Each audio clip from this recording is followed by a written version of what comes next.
Lord, for those of us who are weary, please restore our strength and help us to make time to be with you where you can restore our strength. Amen. So today I was uncomfortable. My body was aching and hurting, and I don't want to complain. So when I came into prayer, I said to Our Lady, please forgive my complaining, Mother. I wasn't saying anything, but I was feeling it. Even though I'm trying not to, my body is just so uncomfortable. Of course, what do you think she said? Offer it up. Offer it up, beloved. It is a worthy offering. It is distracting, but it's distracting for me. Please help me through this. I'm trying to find a way to get out of all this pain, right? Claire, just keep on going, ignoring the complaints of your flesh. You can do this, and since you have requested my help, I shall supply for your need. Oh, how wonderful is the soul that has put their bodies and will under obedience, so that the Spirit may reign over all. You can do this. Are you willing? Yes, Mother, I am willing. Please help me. What's on your heart today? She answered me, the situation in the Ukraine is far more complicated than people suppose, and President Putin is acting with a goodwill. However, he is only a man. He is not God, and is subjected to outward forces that would push him over the brink. Pray for this man. Pray much for him, for strength, integrity, and endurance. In the meantime, you who live in this country, continue to prepare, continue to pray, and again, I ask you to pray for your enemies. This is more important than you suppose, and you have let this slip from your mind. Of course, the enemy does not want you praying for his servants. Please embrace this prayer with more constancy. And then she was quiet. So I just sat here waiting for her to say something else, and all of a sudden the Lord was in front of me. He said, I am here to strengthen you and draw you closer into my arms. I love you so much, and I don't want you listening to those deprecating words every morning.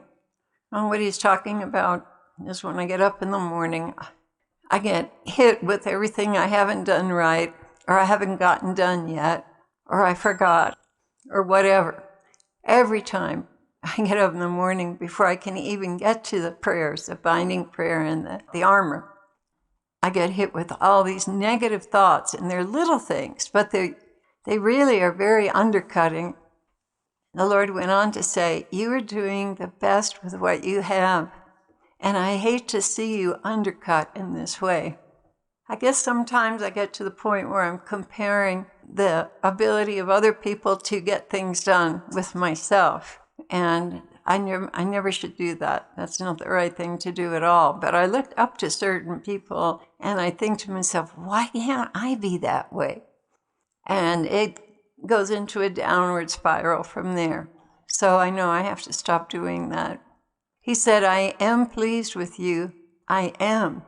Oh, please do not let this false guilt destroy what you've been given. They're trying to paralyze you so you will not have the confidence to work and do what is yours to do.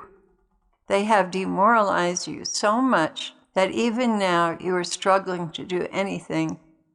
I want this condemnation to come to an end. You are not a failure, but they would have you believe that, so that you'll give up and stop trying to do anything good. They're liars, one and all. And I said, Lord, I don't know how to change this. And he answered, spend more time in dwelling prayer, for I have much to say to you. But more than that, I want to heal what the dark forces have been doing to you. I want you back up on your feet and in the saddle. You've been limping along. As a matter of fact, you are not the only one. My dear ones, now he's addressing all of us and people on the channel. My dear ones, I can see the effort you are making with the very little you have, and I want to increase you. Spend time alone with me, because there is so much I want to impart to you that you will need. You cannot continue to run on fumes. You need good, solid healing time with me and rest. This is a time where I wish to draw my brides into deeper intimacy, cleaning out the old leaven and filling you anew with the fresh. You have been through many tiring battles, and you really have not had all the rest and healing that you need. I want you to come forth vibrant, alive, and committed. I need this from you, and I will prepare you to receive it if you will devote more time to me, especially in the evening. Since we've made a change in our schedule, we have a lot more time in the evening. He continued, do not waste this time. Rather, look forward to coming home to your husband who loves you and tuck in with him. Or even if you have a roommate, explain to them what you're doing so they will cooperate. This will also be a very good example to them to be doing the very same thing. Find a quiet place where you will not be interrupted. Even a storage room would work. Just as long as you have your own space and it's very quiet, you and I can concentrate on one another. This will also be a very good example to others to be doing the very same thing with their time in the evening. So many times I watch you in the evening wasting time when I desire to be with you. So now I'm asking you to make a concerted effort to be mine in the evening.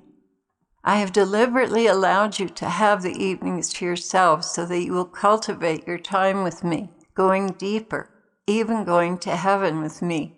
I desire for you all to go deeper and immerse yourselves in my love, which I am aching to share with you. Please, my brides, come closer without any fear, for I wish to pour through you what you are so deeply longing for. Come to me. I wait for you. And that was the end of his message.